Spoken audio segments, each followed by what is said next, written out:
Saya rindu saudara, untuk membagikan sesuatu tentang keluarga, ya. Nggak mudah, tapi khotbah ini jadi deklarasi iman, ya. Belum berkeluarga tapi bagi tentang keluarga. Amin aja. Oke. Haleluya. Saudara, mari kita berdoa. Bapak, kami ucap syukur Tuhan, hari ini kami boleh datang tempat ini. Bapak, kami ucap syukur Tuhan, kalau hari ini kami boleh datang bersama anak, papa dan mama kami. Bapak, kami ucap syukur kalau hari ini kami boleh berada dan beribadah di tempat yang sama. Bapak, kami juga bersyukur kalau hari ini pun papa dan mama kami belum hadir dan beribadah bersama kami. Tapi kami tahu one day, suatu saat nanti kami akan beribadah di tempat yang sama. Bapak, kami buka hati kami untuk kebenaran firman-Mu. Ajar kami, Bapak, biar Roh-Mu mengajar kami. Bukakan dan celikan mata hati kami. Ini bukan tentang Pastor Insan, ini bukan tentang insan, tapi ini bicara tentang kebenaran firman-Mu. Bapak, kami mau jadikan firman-Mu sebagai otoritas yang pertama dan terutama dalam hidup kami. Bicara ya Bapak, dalam nama Tuhan Yesus kami berdoa dan bersyukur. Amin. Amin ya. Saudara, beberapa waktu lalu kebetulan saya guru kelas 8 ya, dan di sekolah ini saya ngajar tentang ngajar pelajaran Bible, pelajaran Alkitab. Dan kemarin kita baru selesaiin buku yang benar-benar kaget buat saya. Gitu ya. Kalau saudara bingung pelajaran Bible itu apa? Pelajaran Bible itu mungkin seperti pelajaran agama yang ada di sekolah luar, ya, yang ada di sekolah negeri, yang ada di sekolah swasta lainnya, gitu, belajar agama. Nah, sama saudara, apalagi kita di sini, kita sekolah dasar teologi Kristen gitu ya, dan kita belajar Alkitab gitu ya. Kita bukan belajar agama, tapi kita mau belajar kebenaran firman Tuhan, dan kita mau mengalami kebenaran firman Tuhan dalam hidup kita.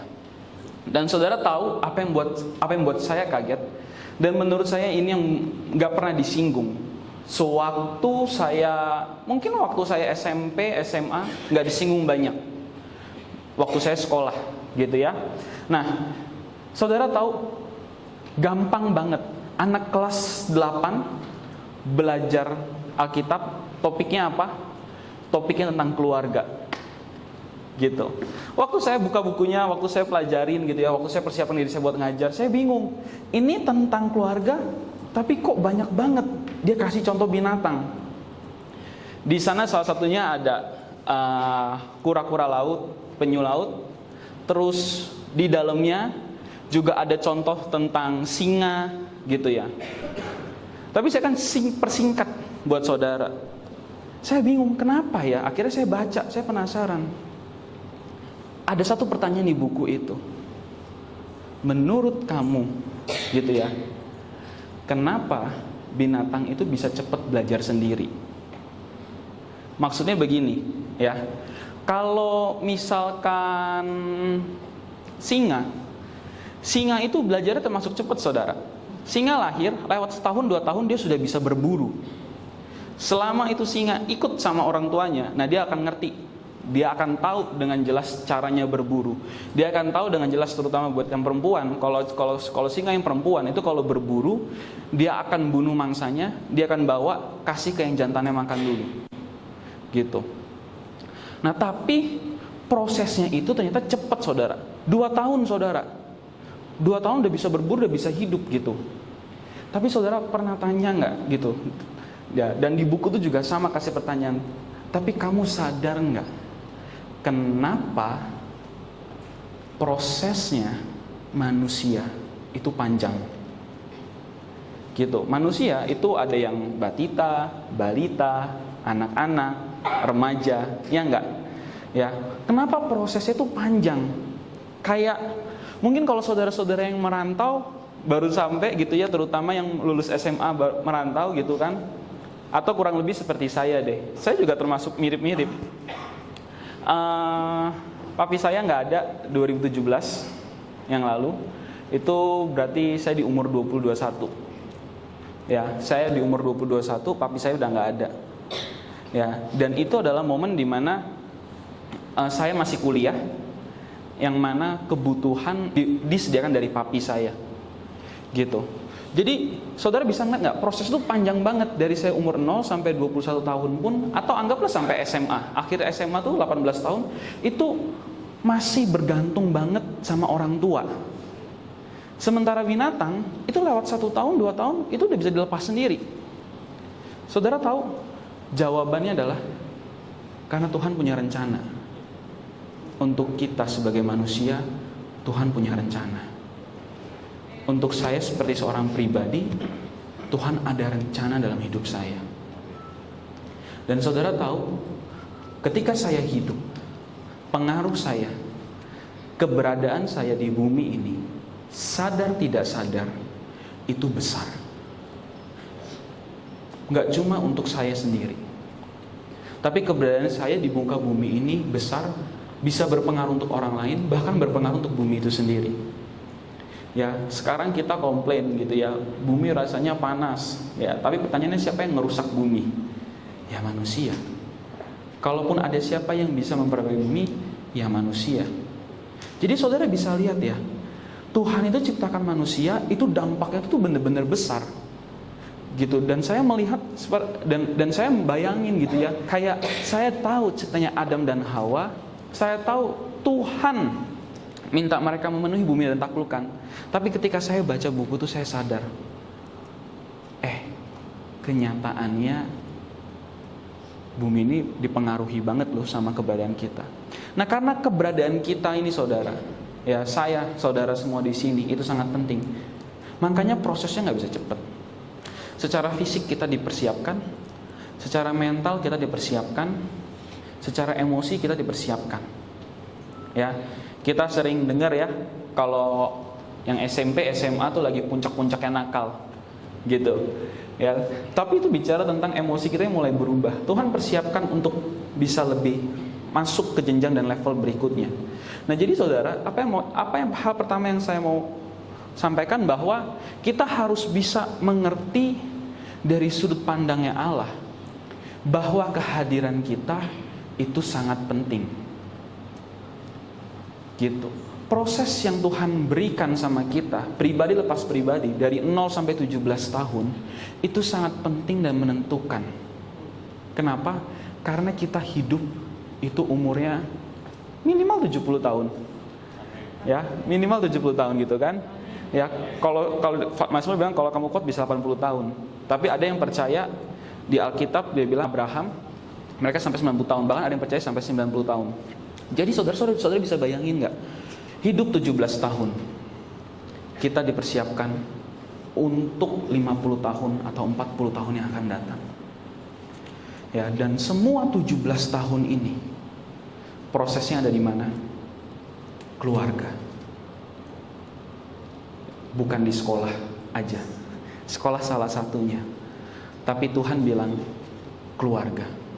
Jadi hari ini saya kasih judul khotbahnya adalah The First Community. Ya, komunitas pertama. Semua dari kita sewaktu kita hidup di bumi. Ya, komunitas kita pertama itu bukan gereja. Secara natural kita waktu lahir di bumi, kita udah lahir tengah-tengah komunitas yang namanya keluarga. Isinya papa, mama, dan saya sebagai anak-anak. Ya, dan saya sebagai anaknya. Dan saudara, kita akan belajar hari ini, termasuk saya juga. Ya, dari banyak sudut, terutama tentang keluarga itu sendiri, di mana keluarga dalamnya ada orang tua, ada anak, gitu ya. Kita akan belajar satu sama lain. Dan buat saudara semua yang telah menikah, saudara, saya percaya bahwa hari ini Tuhan mau bicara sama kita. Dan saudara, saya tidak pernah punya intensitas, saya nggak pernah punya motivasi dalam hati saya pakai firman Tuhan untuk menunjuk saudara. Ya, saya nggak pernah punya intensitas hati saya bahwa saya pakai firman untuk melawan orang tua.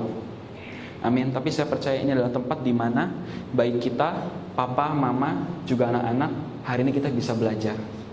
Amin. Ya. Nah, saudara, kita semua tahu bahwa Allah memulai rencananya itu selalu mulai melalui keluarga. Bahkan keselamatan kita Ya, siapa yang nebus dosa kita? Yesus. Yesus tuh dikirim dan dilahirkan tengah-tengah keluarga, saudara. Ya, bahkan Allah kita sendiri konsepnya tuh keluarga. Dia memulai segala sesuatu dari keluarga. Ya. Nah, di Kejadian 2 ayat 21 sampai 25, ini bagaimana Allah mau bekerja untuk melalui keluarga tengah-tengah bumi.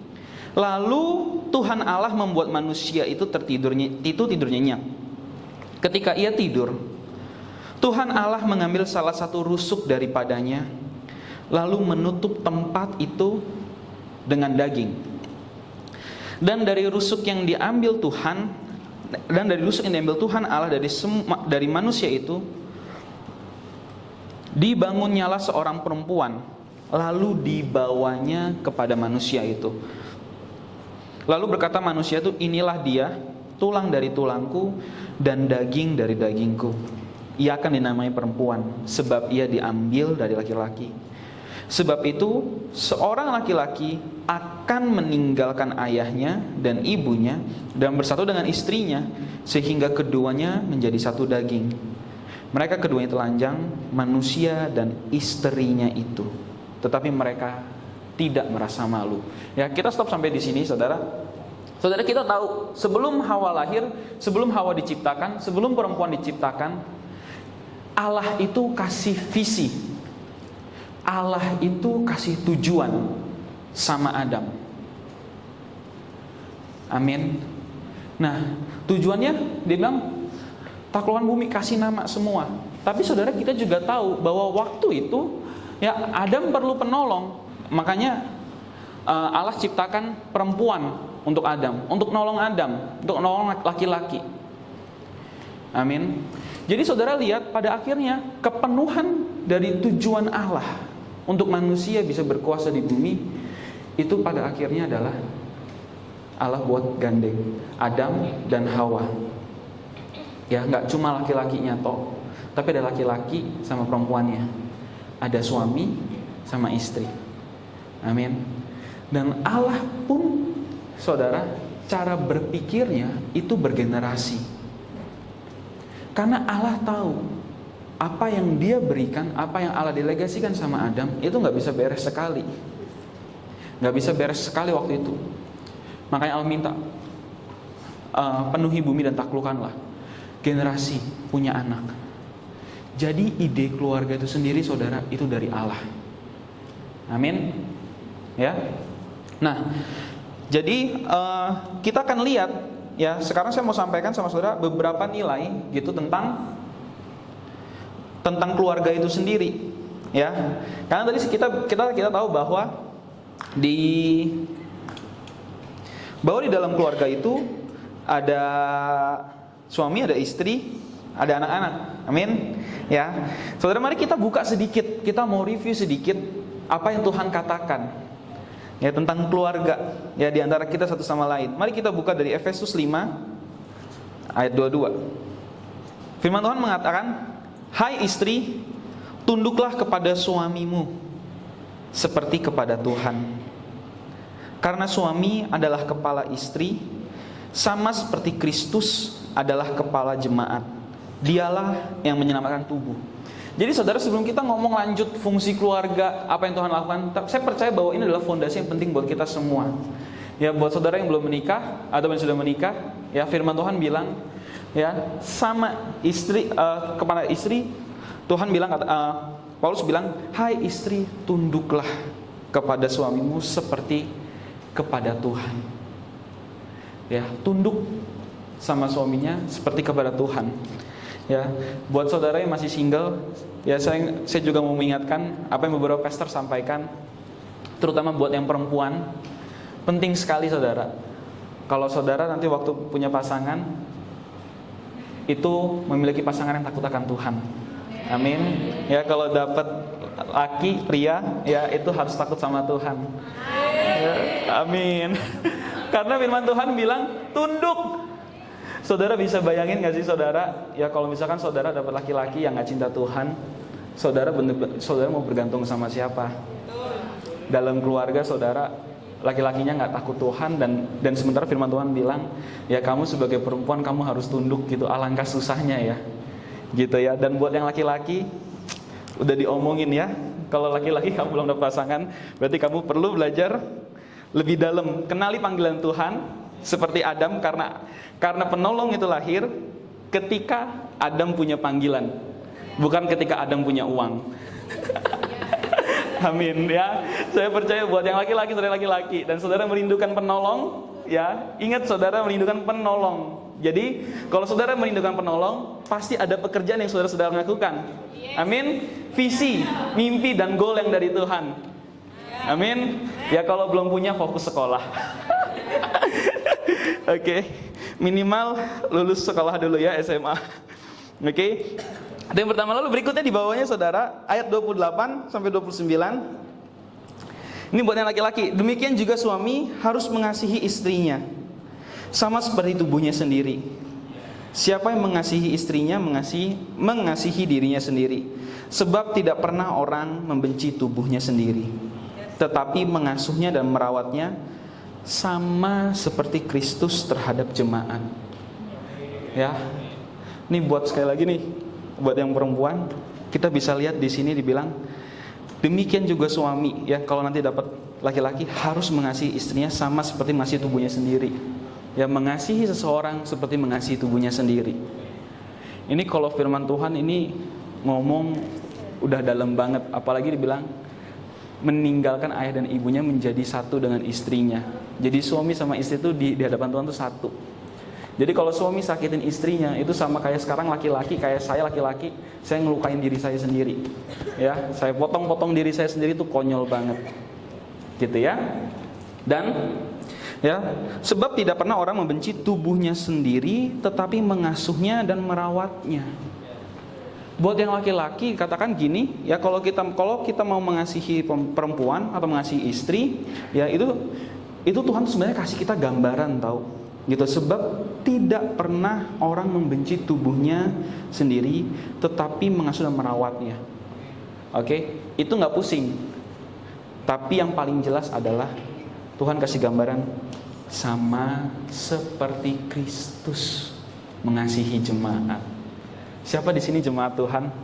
Ya, di sini Paulus bilang sama seperti Kristus mengasihi jemaat. Saudara, saya mau tanya, apakah di sini, apa ada dari saudara di sini yang dituntut sama Tuhan? Ya, karena Tuhan sudah mengasihi saudara, Tuhan nuntut sama saudara? Nggak ada. Ini level kasihnya nggak bersyarat. Ya, nggak mudah loh. Gitu. Dan makanya penting sekali buat laki-laki, ya, untuk kita bisa bertumbuh mengenal kasihnya Tuhan. Amin.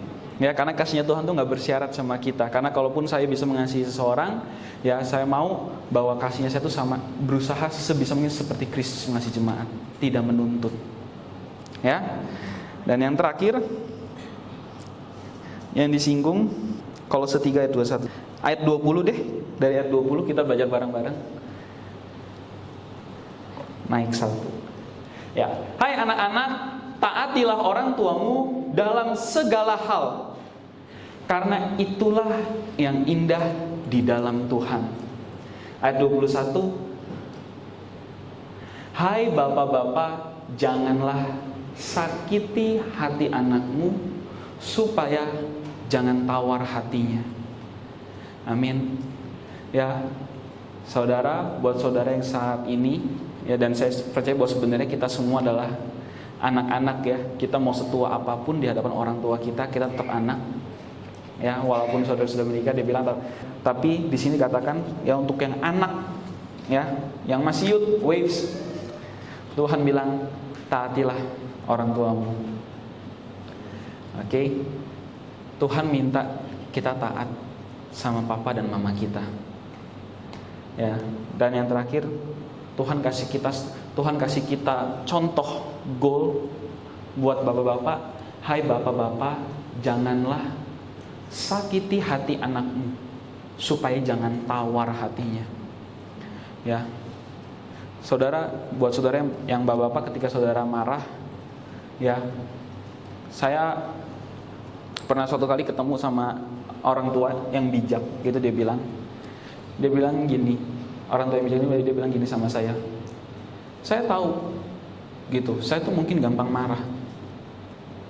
Tapi saya selalu memastikan ketika saya marah itu bukan untuk ambisi saya. Tapi saya marah karena kamu itu anak loh. Jangan buat kebodohan yang konyol. Gitu. Dan saya percaya saudara, ya, kalau kita marahnya, kalau buat saudara yang sudah menikah, buat saudara para papa-papa di sini, kalau saudara marahnya benar, justru anak-anak itu akan dibentuk dan lewat situ nilai itu akan tertanam. Ya, tapi kita mau ingat saudara, marahnya bukan untuk ambisi. Ya, dan saya waktu orang ini ngomong, tiba-tiba saya keinget bagaimana hubungan saya sama papi saya. Karena kenyataannya, ya, saudara, kita jujur aja deh, maksudnya nggak ada satupun dari kita di sini yang sempurna. Kita semua punya kelemahan, bahkan keluarga saya pun punya kelemahan, gitu ya. Papi saya pun ada kelemahan. Tapi waktu orang tuh ngomong, kalau saya marah tuh bukan buat ambisi saya akhirnya ingat loh. Ternyata kenyataannya memang papi saya pernah marah sama saya, gitu. Saya merasa seperti dijadikan musuh. Ya, tujuannya karena untuk ambisinya dia. Tapi bukan untuk karakter saya, dan bukan untuk bekal nilai dan kebenaran yang nantinya saya akan hidupi di hari mendatang. Amin. Ya saudara, saya percaya bahwa hari ini firman Tuhan mau bicara sama setiap kita pribadi lepas pribadi. Ya, papa, mama, juga dan anak-anak, dan mari kita buka hati kita. Amin. Saudara-saudara perhatikan gak dari ayat yang tadi saya bukakan satu persatu, baik untuk suami, untuk istri, untuk anak, ya, untuk bapak, jangan marah. Tuhan itu benar-benar mendesain keluarga itu menjadi sebuah komunitas di mana di dalamnya itu ada transfer nilai, ada transfer kebenaran. Kenapa? Karena saya percaya saudara bahwa Allah itu konsisten. Allah itu dari Kejadian, kita belajar bahwa dari Kejadian Allah itu kalau mau bekerja untuk kita semua, bekerja di tengah-tengah kita semua di bumi ini, Allah itu bekerjanya dari generasi ke generasi. Saudara bisa bayangin gak kalau misalkan Tuhan gak tulis untuk anak menaati orang tua, hilang semua anak, berontak semua anak, pekerjaan Tuhan berhenti. Jadi saudara, tadi kita udah lihat bahwa desainnya Tuhan ini adalah keluarga, ini adalah komunitas, ini adalah tempat teraman dan ternyaman untuk semua anggota keluarganya, untuk yang suami, untuk istri, juga untuk anaknya. Dan di tengah-tengah sini Tuhan mau ada nilai yang ditransfer. Nanti saya akan bukakan saudara, bahkan goalnya Tuhan buat keluarga dan peran keluarga tengah bumi itu sama dan gak berubah. Amin. Nah saudara, kita ingat ya bahwa di keluarga itu Tuhan mau ada transfer nilai karena Tuhan mau bekerja bergenerasi. Dan hari ini saya akan menyampaikan firman hari ini adalah untuk saudara, orang tua, dan untuk kita, anak-anak, ya, yang belum menikah, yang masih kuliah, yang masih SMA, yang saat sedang bekerja, ya. Mari saudara, untuk yang saya mau sampaikan yang pertama, karena di keluarga tadi ada papa, mama, dan anak-anak, kita bisa bagi jadi dua hal. Di tengah-tengah keluarga itu ada dua member, ya, yang penting ya kalau kita bagi. Yang pertama orang tua, yang kedua adalah anak itu sendiri. Oke, nah sekarang saya mau mulai dari yang orang tua, poin yang pertama, ya, tentang orang tua itu sendiri. Saudara tahu nggak bahwa kenyataannya, kenapa saya bilang tadi transfer nilai dan kebenaran? Karena Tuhan tulis tadi di awal, gitu, Tuhan tulis, dan Tuhan juga ingatkan sama bangsanya Israel, itu di Ulangan 11 ayat 18 sampai 22. Tetapi kamu harus menaruh perkataanku ini di dalam hatimu dan dalam jiwamu. Kamu harus mengingatkannya sebagai tanda pada tanganmu, dan haruslah itu menjadi lambang di dahimu. Kamu harus mengajarkan kepada anak-anakmu dengan membicarakannya. Kita stop dulu di sini. Saudara, firman Tuhan bilang di sini, kamu harus mengajarkannya kepada anak-anakmu. Saudara, saya mau tanya. Ini kalau saudara kita renungin kalimat yang simple ini, menurut saudara, firman ini untuk orang tua atau untuk guru di sekolah? Orang tua. Kecuali firmannya, kamu harus mengajarkan kepada anak-anak yang kamu ajar di sekolah. Jadi saudara, kita sebagai orang tua, ya, saudara sebagai orang tua, kita harus tahu bahwa tanggung jawab kebenaran ketuhanan yang bertanggung jawab mengajarkan itu semua ke anak saudara, itu bukan guru agama di sekolah, tapi saudara sendiri sebagai orang tua. Amin. Saya suka sama satu quote, ya, dikatakan salah satunya adalah, anak-anak itu tidak pandai berbicara, tapi anak-anak tidak pernah gagal dalam mencontoh orang tuanya. Jadi saudara, bahkan maksudnya, dan kenyataannya saudara, ya, memang kita sering juga dengar peribahasa, buah tidak jatuh jauh dari pohonnya. Jadi saudara tahu nggak? Ini firman Tuhannya di sini. Tuhan bilang, kamu harus mengajarkannya kepada anak-anakmu. Tuhan ngasih instruksi sama para orang tua, ajarin anak-anaknya. Tapi saudara, lebih dalam daripada itu, ternyata Tuhan ciptakan anak-anak dengan nature-nya. Memang anak-anak itu mereka ngelihat sama orang tua, dan saya akan ikutin. Jadi secara alamiah anak-anak itu akan tahu, ketika saudara punya ketuhanan, anak itu pasti akan ikut. Ketika saudara disiplin, secara natural anak saudara pasti akan disiplin. Paling kalau mau diomongin sekali dua kali. Tapi kalau saudara benar-benar disiplin, saudara ngomong sekali dua kali, pasti anak ikut. Ya, jarang sekali buat saya kalau misalkan anaknya tuh nggak ikut. Ya, karena memang sudah alamiahnya anak-anak tuh ngikut. Gitu. Bahkan saya sendiri pun saudara, ya saya pun mengakui kok kalau saya sekarang ada beberapa bagian dari saya itu memang itu warna dari orang tua jasmani saya. Gitu, mau gimana pun ya mereka papa dan mama saya. Gitu. Jadi saudara lihat ya, peran saudara para orang tua itu sangat penting dan sangat krusial. Kita mau berpikir lintas generasi saudara. Kita mau berpikir bahwa anak saudara suatu saat akan besar, suatu saat akan punya hidupnya sendiri. Dan saudara nggak di sana. Ya, Tuhan bilang kepada saudara, papa dan mama, ajarin anak-anaknya. Dan Tuhan ciptakan secara alamiah anak-anak mengikuti papa dan mamanya. Alangkah disayangkannya saudara, kalau kita, ya, papa dan mama, kita hidup tidak sesuai dengan firman Tuhan dan tidak sesuai dengan nilai-nilai kebenaran Alkitab. Bukan nilai kebenaran pastor. Ya, karena nilai kebenaran pastor mungkin bisa salah. Ya, tapi saya percaya kalaupun ada nilai tengah-tengah kita pun yang dibagikan sama para pastor di sini, itu nilainya sudah teruji dan memang ada di Alkitab. Amin. Ya.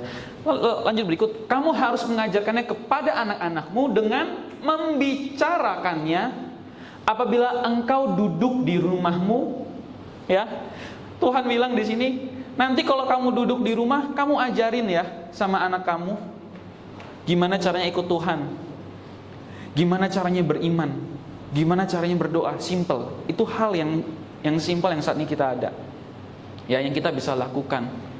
Ya, dibilang bicarakannya bahwa waktu kamu duduk, walaupun sekarang susah banget, kita bisa duduk di meja yang sama, ya, di meja di kursi makan, di tengah-tengah meja makan. Tapi kadang yang satu sibuk main game, ya, yang satu mungkin sibuk lihat handphonenya terus. Ya, tapi Tuhan bilang waktu kamu duduk, bicarakan, perkatakan, ya. Apabila engkau sedang dalam perjalanan, saudara bisa bayangin, perjalanan, mau lagi kerja, mau lagi jalan-jalan untuk piknik liburan, dalam perjalanan, selama masih ada waktu dengan anak, ya saudara perlu ajarkan kebenaran firman Tuhan sama anak, saudara ya. Dan apabila engkau berbaring dan apabila engkau bangun, wah, bangun tidur pun di kamar pun Tuhan bilang ajarin. Ya, saudara, kenyataannya saya saat ini bekerja di sekolah, saya ngajar dan saya dengar banyak kesaksian. Banyak sekali anak-anak saat ini sulit ngomong, gitu, sulit bicara. Dan waktu dicek jawabannya simpel, karena di rumahnya nonton YouTube. Saudara tahu nggak? Ya, bos Apple itu nggak kasih anaknya handphone sampai dia umur 12. CEO TikToker, pemimpin tertingginya TikTok, dia bilang dia nggak kasih handphone, apalagi akses TikTok sama anak saya sebelum saya umur 17 tahun. Jadi saudara, kalau mereka nggak mau lakukan itu, karena itu ada dampak yang buruk.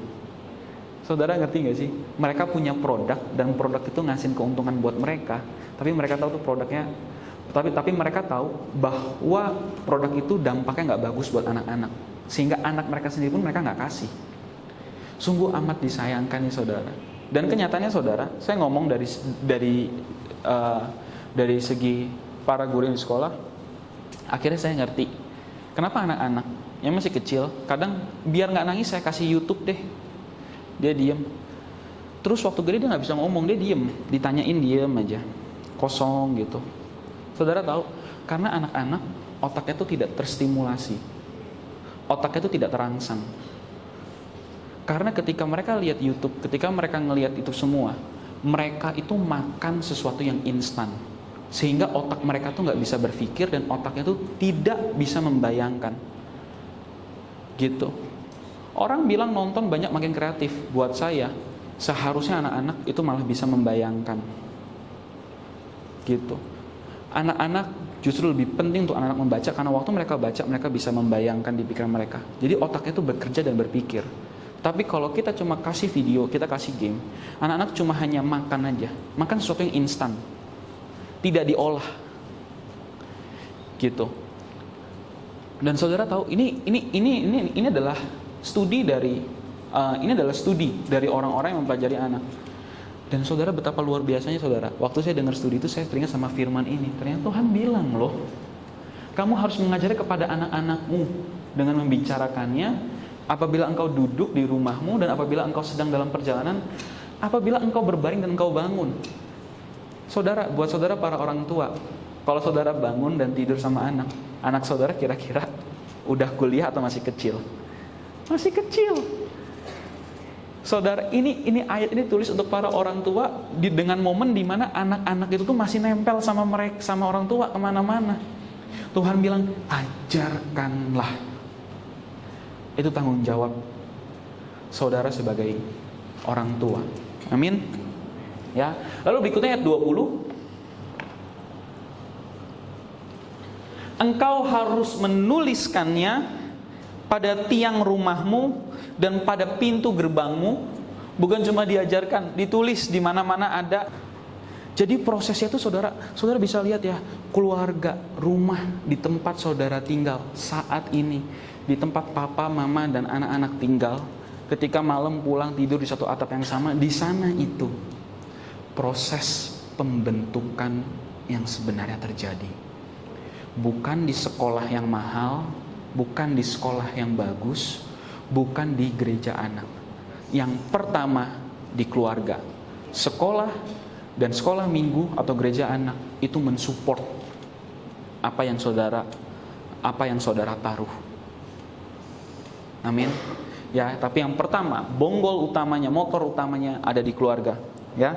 Nah, saudara, ya, kita lanjut ayat 21, supaya panjang umurmu dan umur anak-anakmu di tanah yang dijanjikan Tuhan dengan sumpah kepada nenek moyangmu untuk memberikannya kepada mereka selama ada langit di atas bumi. Sebab jika kamu sungguh-sungguh berpegang pada perintah yang kusampaikan kepadamu untuk dilakukan dengan mengasihi Tuhan Allahmu, dengan hidup menurut segala jalan tunjukkannya, dan dengan berpaut kepadanya.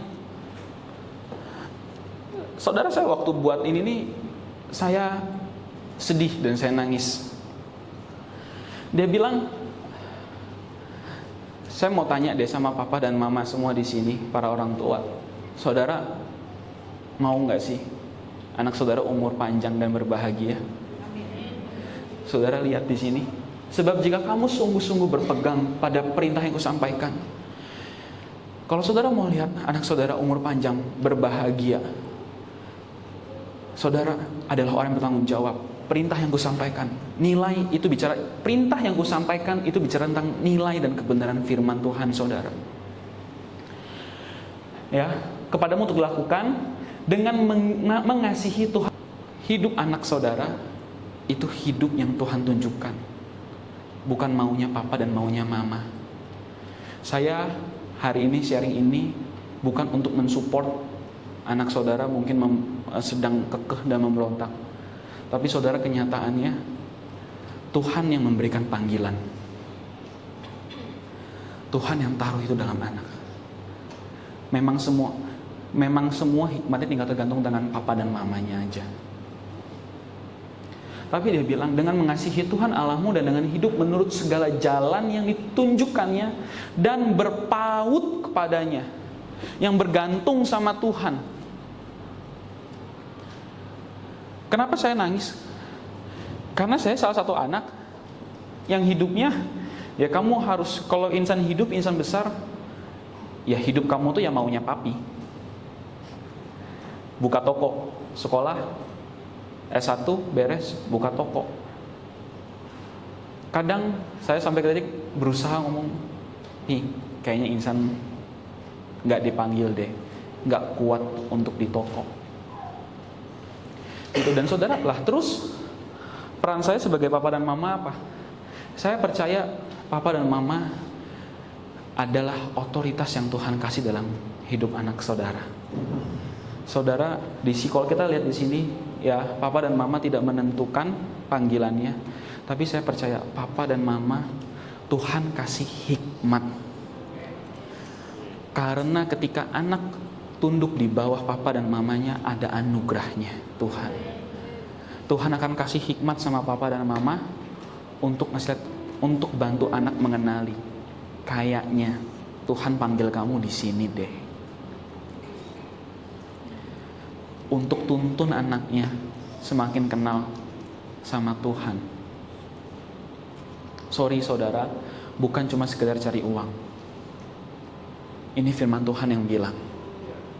Dan saya pun selama ini ketika saya ngomong panggilan Tuhan, mungkin saya pastor di sini, saya guru, saya semua di sini di gedung ini.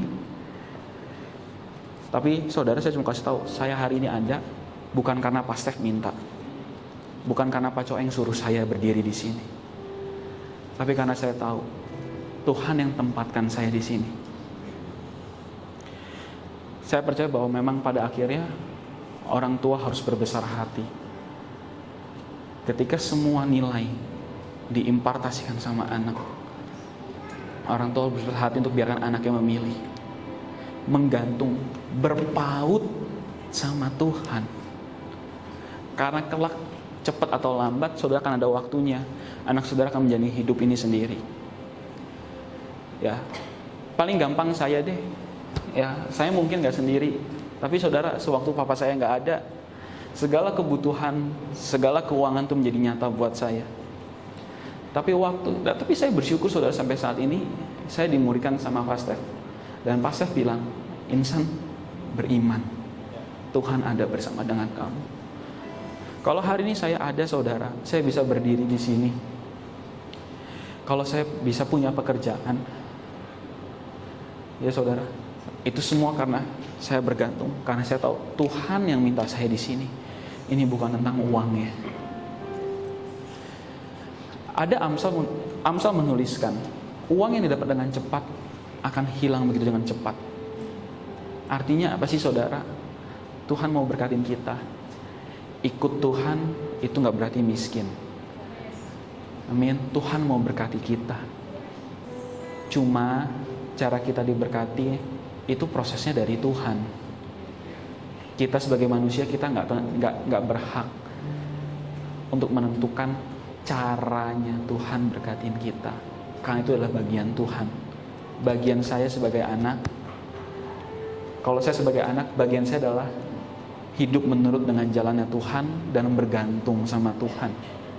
Dan saya percaya bagian saudara, papa dan mama semua di sini, bagian saudara adalah untuk membantu anak saudara, mengantarkannya masuk ke kehidupan di mana dia berjalan lurus dalam panggilan Tuhan. Amin. Ya, saudara, dari awal Adam dan Hawa, Tuhan nggak pernah kasih orientasi sama mereka untuk mengumpulkan kekayaan. Tuhan kasih Adam sama Hawa itu sebuah goal. Tuhan kasih Adam dan Hawa itu sebuah tujuan, saudara. Bukan Tuhan minta Adam dan Hawa kamu hidup kumpulkan kekayaan. No, Tuhan bilang taklukkan bumi, penuhi bumi dan taklukkanlah. Tuhan kasih goal, saudara. Tuhan tulis lagi di Ulangan goalnya, tujuan yang daripada Tuhan, dan diulang lagi di Perjanjian Baru. Ini firman Tuhan. Saya bilang ini firman bicara karena kedewasaan rohani. Karena kenyataannya waktu orang di gereja ada yang rohani anak-anak, ada yang rohaninya udah remaja, ada yang rohaninya bapak-bapak. Tapi saudara, mari kita lihat, karena kita sering baca, karena waktu kita bagian ini kita hanya ambil bagian bawah kedewasaan rohani. Tapi Tuhan ulang goal yang sama. Aku menulis kepada kamu, hai anak-anak, sebab dosamu telah diampuni oleh karena namanya. Aku menulis kepada kamu, hai bapak-bapak, karena kamu telah mengenal Dia yang daripada mulanya. Aku menulis kepada kamu, hai orang-orang muda, karena kamu telah mengalahkan yang jahat. Aku menulis kepada kamu, hai anak-anak, karena kamu telah mengenal Bapa. Aku menulis kepada kamu, hai bapak-bapak, karena kamu mengenal Dia yang ada daripada mulanya. Jadi di sini orang yang dewasa rohani, yang bapak itu, dia tahu cara pikirnya Allah dan dia mau teruskan sama anaknya. Ya, lanjut. Aku menulis kepada kamu, hai orang-orang muda, karena kamu kuat dan firman Allah diam di dalam kamu dan kamu telah mengalahkan yang jahat. Hal pertama, saudara, saya mau bagikan. Ya, saya percaya buat papa dan mama yang implant, yang kasih, yang tanamkan nilai. Pada akhirnya saudara berharap anak-anak saudara bertumbuh dewasa dengan kebenaran firman Tuhan. Saudara berharap ya dengan kebenaran yang ditanamkan bahwa anak saudara mengerti kuasa dan otoritas orang percaya. Saudara mengerti bahwa bagaimana Yesus telah ampunin semua dosa anak. Bukan karena papa dan mama yang bisa ngampunin dosa kamu, tapi hanya karena Yesus. Tapi sampai pada mereka dewasa, mereka ngerti Tuhan mau apa dalam hidup mereka. Ini adalah proses kedewasaan rohani seorang saudara. Ya, di saat yang bersamaan, di sini tulis, firman ini ditulis untuk kamu semua. Berarti sama seperti hari ini, sharing saya hari ini dibagikan untuk kita semua. Amin. Ya, kita baca yang 15. Janganlah kamu mengasihi dunia dan apa yang ada di dalamnya. Jikalau orang mengasihi dunia, maka kasih akan Bapa tidak ada di dalam orang itu. Sebab semua yang ada di dalam dunia, yaitu keinginan daging dan keinginan mata serta keangkuhan hidup, bukanlah berasal dari Bapa, melainkan dari dunia. Dan dunia ini sedang lenyap dengan keinginannya, tetapi orang yang melakukan kehendak Allah tetap hidup selama-lamanya. Saudara bisa lihat firman ini ngulang. Aku menulis kepada kamu, hai anak-anak, hai orang-orang muda, hai bapak-bapak, jangan mengasihi dunia. Tuhan bilang jangan kejar dunia. Bukan gak boleh kerja di luar. Saya selalu bilang, mungkin kamu dipanggil sebagai politikus, go on, do it. Bawa terang dan kemuliaan Tuhan di ranah politik. Mungkin kamu dipanggil sebagai businessman, go on, lakukan, bertumbuh. Kerjakan itu jadi berkat bagi banyak orang. Saudara tahu di Indonesia ada satu orang yang dia bilang, Saya harus kerja, saya nggak mau miskin melalui bisnis saya. Ketika saya berkelimpahan uang, saya mau pakai ini untuk berkatin orang-orang. Tuhan bilang, semua ada panggilannya saudara. 7 gunung itu bicara tentang salah satu tempat di mana anak saudara akan diletakkan. Di media, salah satunya. Di keluarga mungkin, ya, atau di gunung rohani. Saudara, saya percaya, buat saudara semua, papa dan mama di sini, kalau saudara bisa tahu dan mengerti kebenaran firman Tuhan, saya percaya ada hikmat. Tuhan akan singkapkan sama saudara. Hikmat, dan Tuhan akan singkapkan hal yang mungkin anak saudara nggak lihat. Kemana Tuhan mau pakai dia, tapi papa dan mama di sini tahu. Oh, anak saya dipanggil di sini. Amin. Ya, kerja di luar jadi politikus itu nggak selalu jahat. Tuhan cuma bilang, jangan kejar dunia, jangan kejar kekuasaan dan uangnya. Kalau kamu jadi politikus, bawa kemuliaan dan terangnya Tuhan di sana.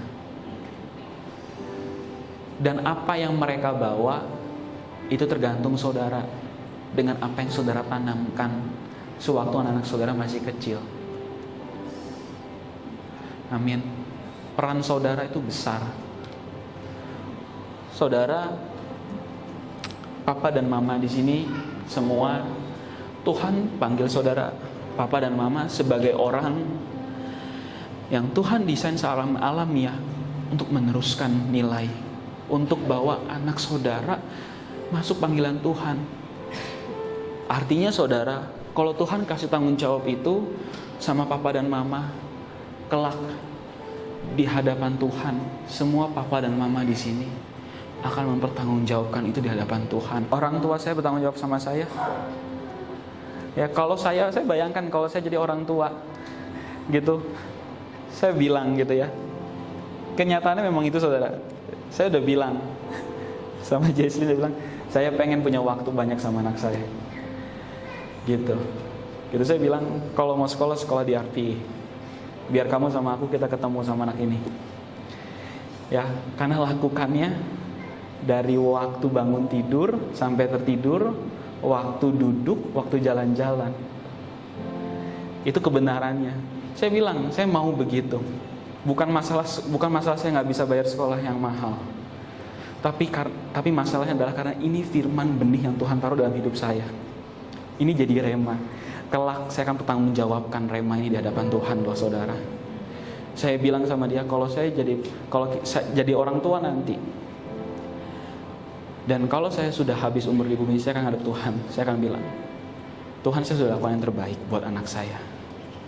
Saya sudah kasih nilai, saya sudah kasih kebenaran-Mu sama dia, dan sebisa mungkin saya bimbing dia masuk ke dalam panggilan Tuhan. Saya mau ngomong itu di hadapan Tuhan, saudara.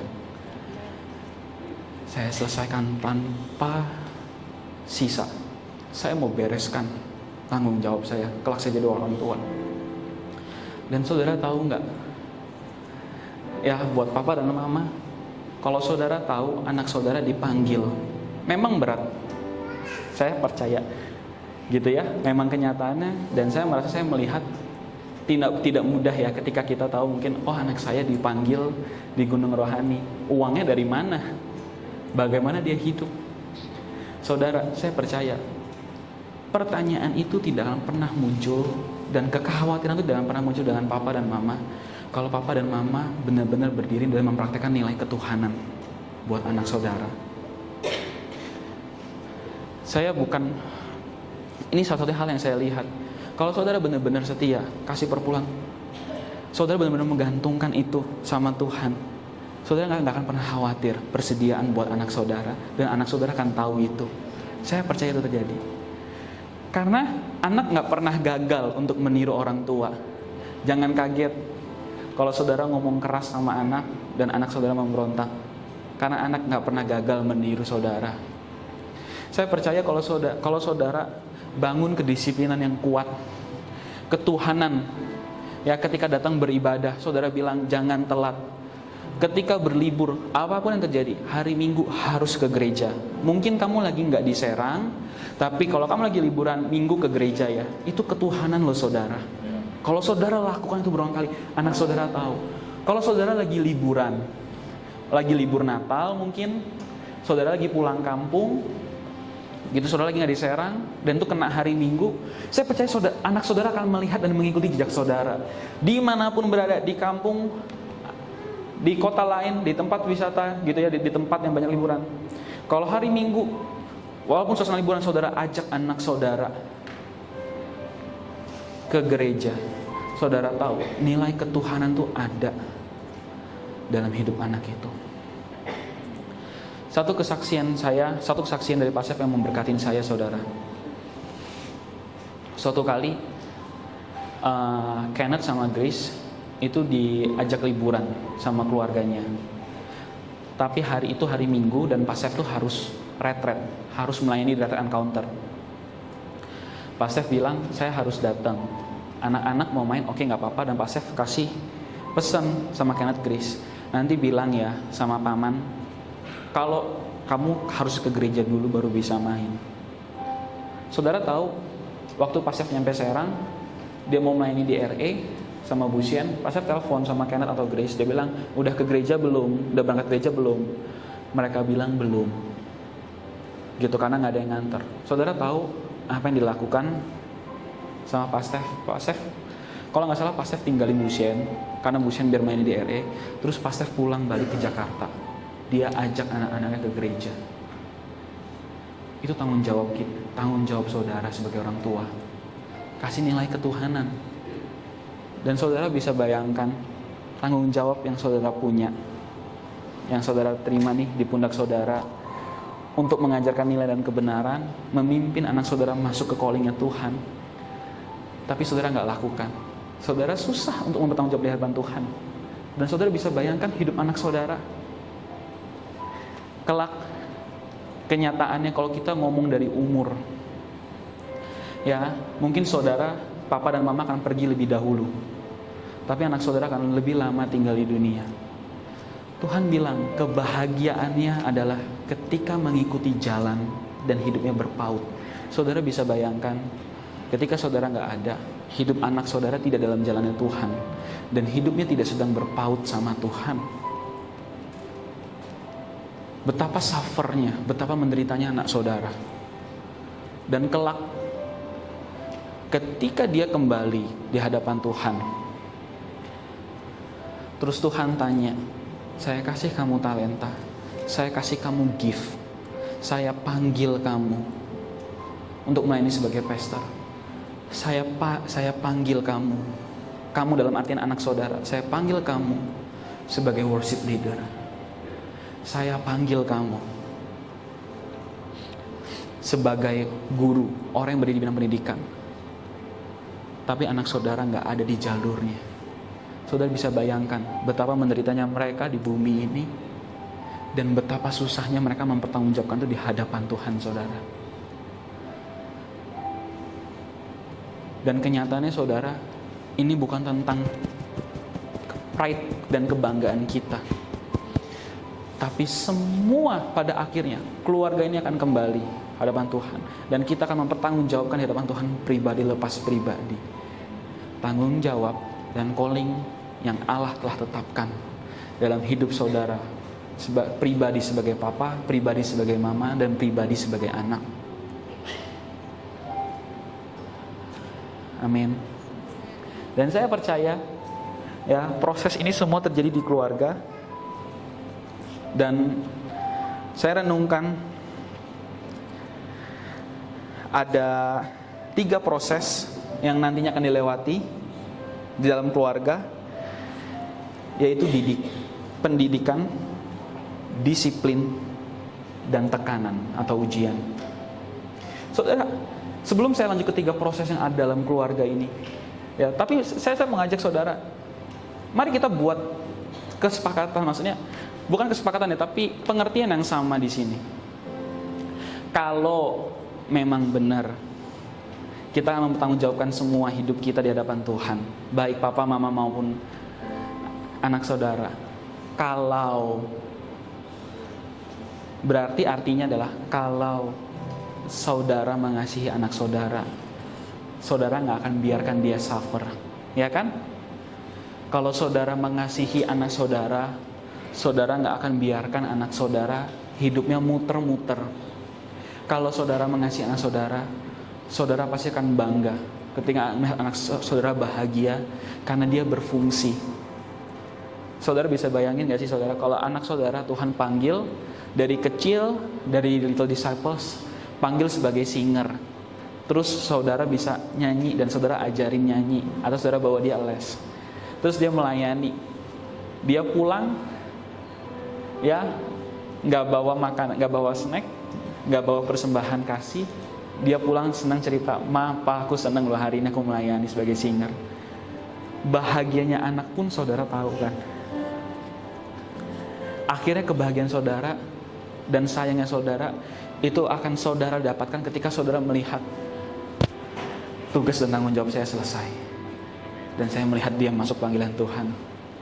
Bukan cuma sekedar membiayai sekolah, bukan cuma sekedar bawain makanan yang enak ketika pulang kerja. Betapa sukacitanya hati saudara ketika saudara melihat anak saudara sukacita karena dia ikut dan masuk panggilan Tuhan. Amin. Tapi saudara mau bagaimanapun ada prosesnya. Kalau saudara sayang, kalau saudara mau lihat anak saudara masuk dalam panggilannya, dan di balik rasa sayang itu saudara, kita nggak bisa lari, pasti ada didikan. Betapa jahatnya saudara, betapa jahatnya kita sebagai orang tua saudara. Kalau kita tahu anak kita salah, anak kita sedang tidak melakukan yang benar, dan kita pilih diam, dan kita pilih kompromi, jauh lebih dalam. Betapa jahatnya kita saudara sebagai orang tua. Saudara tahu apa yang benar. Kalau saudara nggak tahu, saudara nggak yakin, ya mungkin oke lah. Tapi apa kalau saudara sudah tahu apa yang benar? Apalagi saudara tahu anak saya ini dipanggil nih sebagai guru, tapi dia hidupnya main-main, hidupnya begajulan, dan saudara biarin. Betapa jahatnya saudara. Dengan segala kebenaran dan nilai yang saudara tahu, saudara biarkan anak saudara kebawa sama dunia. Justru bagian dari sayang itu didikan. Kita ajarin, bagian dari sayang itu teguran. Dan bagian dari sayang ketika saudara tahu anak saudara punya tekanan, saudara temenin sebisa mungkin. Mari kita lihat saudara firman Tuhan ya. Amsal 22 ayat 6. Ya, 3 proses yang ada di keluarga. Yang pertama, didikan. Didiklah orang muda menurut jalan yang patut baginya, maka pada masa tuanya pun ia tidak akan menyimpang daripada jalan itu. Didiklah orang muda menurut jalan yang patut baginya. Saudara, saya mau ajak saudara, mari kita garis bawahi apa yang patut baginya. Artinya apa yang benar, apa yang berkenan, dan apa kata firman. Bukan karena pengalaman. Tuhan bilang di sini, Amsal bilang, didiklah orang muda berdasarkan pengalamanmu. Tuhan nggak bilang begitu. Tuhan bilang yang patut. Tuhan nggak bilang didiklah orang muda menurut adat dan istiadatmu. Karena kenyataannya adat dan istiadat ada yang betul dan ada yang bertentangan dengan firman Tuhan. Didiklah orang muda menurut jalan yang patut baginya, bukan berdasarkan apa yang papanya rasain dan kira-kira betul. Ini bicara didik orang muda. Jalannya dia tuh apa sih? Saudara yang ikut papa dan mama semua di sini, yang tergabung di cell group, saudara dapat makan, saudara dapat kebenaran dari firman Tuhan. Itu yang kita teruskan saudara. Firman yang aku tulis kepadamu anak-anak, firman yang aku tulis kepadamu orang-orang muda, firman yang aku tulis kepadamu bapak-bapak. Saudara, tidak ada di antara kita yang Alkitabnya nambah setiap tahun. Artinya ada kitab baru, gak ada kan? Kitab kita sama kan? Gak ada yang berubah kan? Artinya kebenaran itu sama, dan kebenaran itu untuk semua. Kebenaran itu ya untuk saudara papa dan mama, dan kebenaran itu ya untuk saudara yang anak-anak. Hanya tergantung kita bagaimana kita minta hikmatnya Tuhan untuk ajarin. Ya, didiklah orang muda menurut jalan yang patut baginya. Didik saudara, jangan dibiarkan. Ya, termasuk saya mewakili Wave semua yang di sini. Buat saudara yang dari generasi keluarga, kalau saudara ngelihat kami dari generasi Waves, ketika kami melayani, kalau mungkin ada yang kurang, kalau mungkin kami ada buat salah, kami mohon ngomong sama kami. Karena saya percaya gereja ini lintas generasi. Gereja ini jadi rumah untuk semua anak-anak muda. Justru karena anak-anak muda gak punya keluarga yang baik dan benar di luar, di sini mereka bisa dididik. Sama seperti saya, saudara. Keluarga saya gak baik, keluarga saya punya kelemahan, dan saya banyak belajar kebenaran karena saya gabung di sini. Karena ada orang yang mau ngomong sama saya dan ngajarin bagaimana caranya bergantung sama Tuhan, bagaimana saya beriman. Ketika papi saya nggak ada, kami ada pergumulan dalam keuangan, saya cuma dibilang insan bergantung sama Tuhan, dan rasanya itu cukup. Amin. Yang berikutnya saudara, disiplin. Kalau saudara sayang sama anak saudara, ya, disiplin itu bagian daripadanya. Amsal 19 ayat 18. Ini ayatnya bukan tentang rotan. Ya, tapi ini ayat yang tadi saya bilang, kalau orang tua marah gimana? Hajarlah anakmu selama ada harapan. Saudara bisa lihat, Amsal bilang, kalau anakmu buat salah, dan selama kamu masih lihat, oh ada pengharapan nih buat anak saya, hajar, disiplin dia.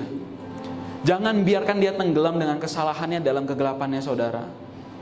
Karena bisa jadi memang kenyataannya anak saudara benar-benar gak melihat, dan anak saudara gak bisa keluar dari sana. Dan anak saudara perlu ngomongin, kamu gimana sih? Stop lakuin itu gak benar. Ada disiplin saudara. Kalau saudara sayang, dan kalau saudara tahu, saudara melihat anak saudara sedang berjalan meninggalkan Tuhan, disiplin. Tetapi jangan engkau menginginkan kematiannya. Ini saudara, ini Amsal ini tulis ini sama orang tua yang udah marahnya tuh muncak. Karena dia bilang gini, selama ada harapan. Kalau selama ada harapan tuh artinya ini kecil nih. Gitu. Ini ada seorang anak gitu ya. Wah, ini tingkahnya kebangetan. Sampai gak ada hal yang bisa diomongin sama dia, tapi masih ada pengharapan. Dihajar. Dia marah. Orang tuanya marah sama anaknya. Kamu tahu gak sih, papa ini marah sama karena kamu ngelakuin hal yang salah. Kamu dan kebodohan dan kekonyolan kamu itu akan membawa kamu kepada kegelapan dan kebinasaan. Papa gak mau kamu kesana. Marahnya tuh bukan buat ambisi. Marahnya tuh untuk, kamu tahu gak sih, buat nolong. Bahkan tulis di sini hajar saudara. Ini marahnya udah muncak, marah yang bukan cuma sekedar perkataan, tapi ada fisik. Tapi Tuhan bilang di sini, tapi jangan engkau mengharapkan kematiannya. Jangan sampai disabet sampai meninggal. Itu bahasa yang mudahnya. Saudara, papa dan mama, ada didikan, ada disiplin, ya. Yang terakhir, ada tekanan. Saudara tahu, sewaktu anak-anak saudara sudah SMP, sewaktu anak saudara SMA, itu adalah masa transisi untuk anak-anak saudara menghadapi dunia. Oke, ketika anak saudara masih SD, dan anak saudara disakiti, saudara bisa bawa anak saudara datang ke sekolah. Saudara ngomong sama gurunya, Bapak Ibu guru gimana sih gini. Saudara bisa. Tapi kenapa saya kasih contoh ini? Karena kenyataannya saudara, waktu anak saudara SMA, waktu anak saudara kuliah, saudara nggak bisa lakukan itu. Ketika anak saudara SMA, itu transisi. Ya, karena kehidupan kuliah sangat bebas. SMA dan kuliah itu adalah masa transisi untuk anak saudara masuk ke kehidupan nyata. Ketika anak saudara disakiti sama orang lain, saudara udah gak mungkin bilang, anak SMA kelas 3 saudara, siapa teman kamu yang sakitin kamu? Dibawa ke sekolah. Mana teman kamu? Terus saudara marahin. Itu lucu saudara. SMA kelas 3 itu itu adalah tekanan yang dialamin. Karena kenyataan dunia tidak selalu baik sama dia saudara. Amin. Betul. Dan kita nggak bisa membuat dunia, kita nggak bisa buat anak kita menjadi pusat dunia. Oke, kamu hati-hati ya, anak saya udah kuliah, jangan kamu senggol-senggol ya. Nggak bisa. Jangan kamu ceng-cengin ya, jangan kamu ledek-ledekin dia ya. Nggak bisa. Saudara, itu masa transisi. Anak itu mengalami tekanan, itu menjadi waktu di mana nilai dan kebenaran yang saudara tanamkan untuk diuji. Itu masih ada dalam keluarga saudara. Saudara udah nggak bisa datang ke sekolah, tapi saudara sudah ngomong. Saudara bisa ngomong sama anak saudara, Dek atau San, kan Papa udah ajarin. Firman Tuhan bilang, dunia dan segala isi telah diserahkan kepada yang jahat. Kan Papa udah ajarkan, kita harus mengasihi, kita harus mengampuni. Kan Papa udah ceritain, Yesus aja kasih standar untuk mengasihi. Kalau dipukul pipi yang sebelah, kasih yang sebelahnya. Sekarang udah gak bisa, Papa cuma bisa temenin kamu, tapi perhubungan kamu harus bawa sama Tuhan.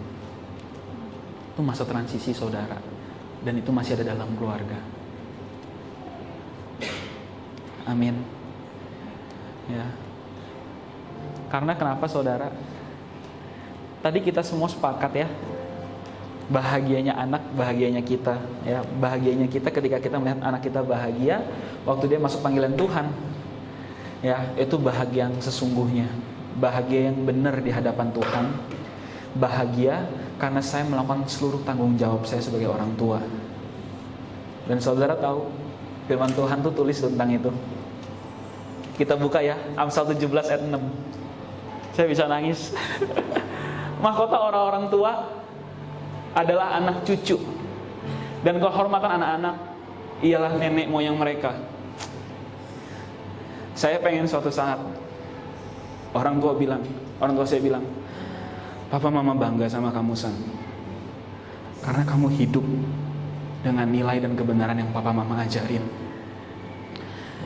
Saudara tahu saya panggil Pastef dengan sebutan Dad, karena dia adalah orang tua buat saya. Tidak semua peran beliau gantikan dalam hidup saya, tapi paling tidak Pastef menggantikan peran untuk menanamkan nilai dan kebenaran firman Tuhan. Saudara mau tahu kacaunya apa? Sewaktu papi saya masih hidup, papi saya ajarin, Insan dengar papi, Merdi, Vicky, itu saudara kamu. Kalian satu darah. Kalian satu orang tua. Bantu mereka gimana pun kondisinya. Istri kamu tuh orang lain. Mereka tidak sedarah. Saudara bisa bayangin, papi saya ajarin itu sama saya. Dan kalau saya nggak masuk di sini, saudara bisa bayangin betapa kacaunya pernikahan saya. Pastef bilang waktu itu, Insan, kamu tahu nggak itu salah? Maksudnya gimana? Saya nggak ngerti saudara. Dan apa yang papi omongin kan betul. Merdi sama Vicky yang saudara sama saya, betul. Gitu. Pas saya ajarin, dia bilang, Insan, karena istri kamu itu akan jadi satu dengan kamu, dan kalian akan mulai sesuatu yang baru berdua. Gak bisa begitu. Kamu bisa bantu, tapi harus dengan kesepakatan istri. So, saya pulang nangis loh saudara. Waktu saya bilang, itu kebenaran yang akhirnya Tuhan rubahkan ketika saya dimuridkan. Ya, so hari ini saya juga mau ingatkan buat papa dan mama, kalau saudara mungkin belum dimuridkan, mari buka hati. Kalaupun mungkin gak ada yang muridkan saat ini, mari buka hati, paling gak kita datang dan setia ke sel. Karena di sana kebenaran itu dibagikan. Amin. Ya. Sekarang saudara, kalau coba deh kita renungin, pemimpin sel saudara. Udah berapa lama sih saudara di sel grup itu, dan saudara gak berubah? Maksudnya pemimpinnya nggak berubah, saudara tetap di situ. Mungkin udah 5 tahun sel grupnya kasarnya sama Pak Irfan. Mungkin udah ada yang 10 tahun sel grup ikut di bawah pimpinan Kak Hari dan Kak Reren. Mungkin udah ada yang 5 tahun di bawah pimpinan Tante Farida. Gitu. Tapi pertanyaannya buat Papa dan Mama, apakah saudara buka hati untuk kebenaran firman Tuhan? Amin. Karena saudara yang menentukan arahnya. Gitu. Ini buat saya sendiri. Ini buat Papa dan Mama. Saudara bisa bayangin ya, mahkota. Hal yang menghiasi kepala saudara, Papa dan Mama. Hal yang menghiasi kepala saudara, ya orang-orang tua adalah anak cucu. Anak dan cucu saudara itu kehormatan saudara. Kalau anak saudara bagus-bagus, kita kenyataannya memang ada anak yang maksudnya yang hidupnya baik dan betul. Kalau anak saudara bagus-bagus, betapa bangganya saudara. Contohnya paling gampang, please jangan bawa ini ke dalam perbandingan ya. Tapi kenyataannya saudara jawab dalam hati saudara. Buat saudara Papa dan Mama di sini, kalau anak saudara nilainya bagus terus di sekolah, pengennya kan, udah aku aja yang ngambil rapot, aku aja Pak, enggak mah aku aja. Saudara bangga, karena kenyataannya anak saudara itu adalah hiasan di kepala saudara. Semua orang lihat, saudara tahu, saudara bisa bayangin nih kalau ini mahkota buat saya, terus mahkota tuh di sini. Artinya ketika saudara ketemu orang, saudara berbicara sama orang, mahkota ini akan kelihatan. Itu hiasannya kita loh saudara, Papa dan Mama, anak dan cucu. Ya, bukan hanya sekedar jumlahnya banyak, tapi hidup mereka yang diberkati karena ada di jalannya Tuhan. Ya, dan kehormatan anak-anak ialah nenek moyangnya mereka. Saya nih, suatu saat ketika gereja ini lintas generasi, saya akan ceritakan bahwa dulu Pastor Insan dimuridkan sama Pastor Stefanus, dan dulu Pastor Insan pernah dididik di bawah Pastor Eng. Saya akan kasih lihat, kalau kamu melihat Pastor Insan sekarang bagus, itu karena dulu Pastor Insan punya pemimpin yang luar biasa dan orang tua rohani yang luar biasa. Kehormatan saya, anak-anak, ialah nenek moyangnya. Saudara bisa lihat ya, dari Kejadian, diulang di Yohanes, bahkan Amsal pun tulis. Yang nulis Amsal ini adalah Salomo. Dan Salomo, Tuhan bilang, aku akan menjadikanmu orang paling berhikmat di dunia. Betul? Sekarang saya tanya, kalau Salomo jadi orang paling berhikmat di dunia, hikmatnya Salomo dari siapa? Dari Tuhan. Ini tulisan Amsal ini, tulisan hikmatnya Salomo ini dari mana? Dari Tuhan saudara. Tuhan mau bergenerasi. Keluarga itu penting. Keluarga itu berharga. Amin. Lalu berikutnya, buat yang anak-anak, saya mau ngomong sama saudara.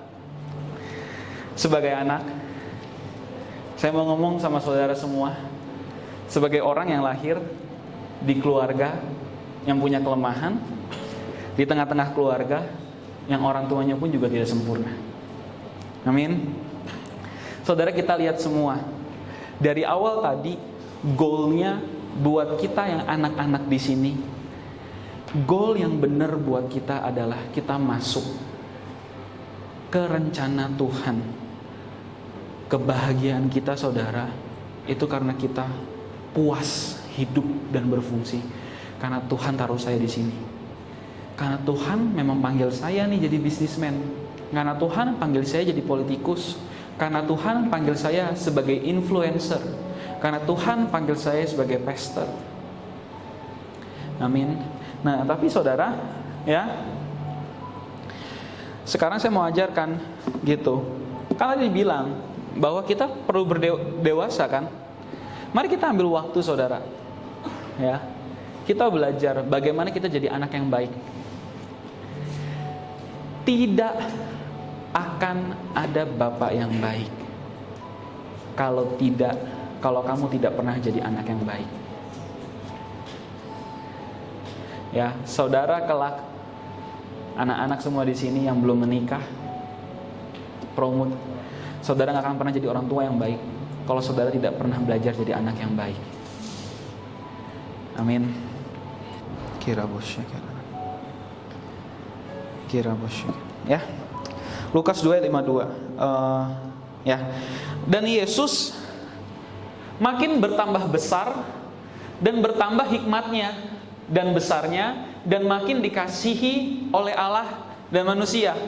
Jadi dikatakan di sini Yesus tuh makin besar. Saudara, kita tahu semua bahwa Yesus pun Tuhan yang Maha Kuasa itu, Dia yang 100% Allah dan Dia yang 100% manusia, itu juga jadi anak waktu Dia lahir di bumi. Dan Yesus tuh bertumbuh. Dia bilang di sini, dan Yesus makin bertambah besar dan bertambah hikmatnya. Saudara, semua saudara di sini, ya, yang belum menikah, anak-anak, saudara, kedewasaan kita itu salah satunya dilihat dari hikmatnya kita. Apakah kita punya kemampuan untuk berpikir dengan melihat dan mempertimbangkan nilai yang benar yang ada dalam firman yang diajarkan oleh orang tua kita, baik jasmani maupun rohani. Jadi saudara udah gak bisa lari ya. Jadi saudara gak bisa ngomong nih sama saya, oh sorry, saya cara pikirnya begini, kan orang tua saya gak ngurusin saya. Ups, kalau saudara di sini, saudara punya orang tua rohani, saudara pemimpin sel, pasti mereka ajarkan. Jangan lari dari itu saudara. Bertumbuh dalam hikmat, ngerti kebenaran firman dan caranya. Amin.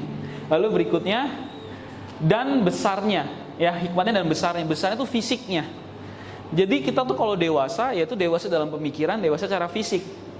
Dan makin dikasihi oleh Allah dan manusia, ya, dikasihi. Apakah kehadiran saudara menjadi kesukaan bagi orang lain, bagi Allah dan bagi manusia di sekitar saudara? Oke? Ya, saya bingung. Maksudnya apa ya makin dikasihi Allah dan terutama makin dikasihi manusia? Saya berpikir saudara, saya tuh punya teman yang kalau hadir tuh bikin males. Ini kadang golongan-golongan yang kalau dia hadir udahlah pengen cabut aja. Oke, saudara yang senyum-senyum mungkin saudara punya gitu ya. Atau mungkin jangan-jangan saudara lagi duduk di sebelahnya. Nyindirnya gak main-main ya. Oke, saudara, apa sih yang membuat saudara betah sama teman saudara? Karena dia asik. Iya gak? Dia ajak ngomong bahasan apa aja, oke, nyambung.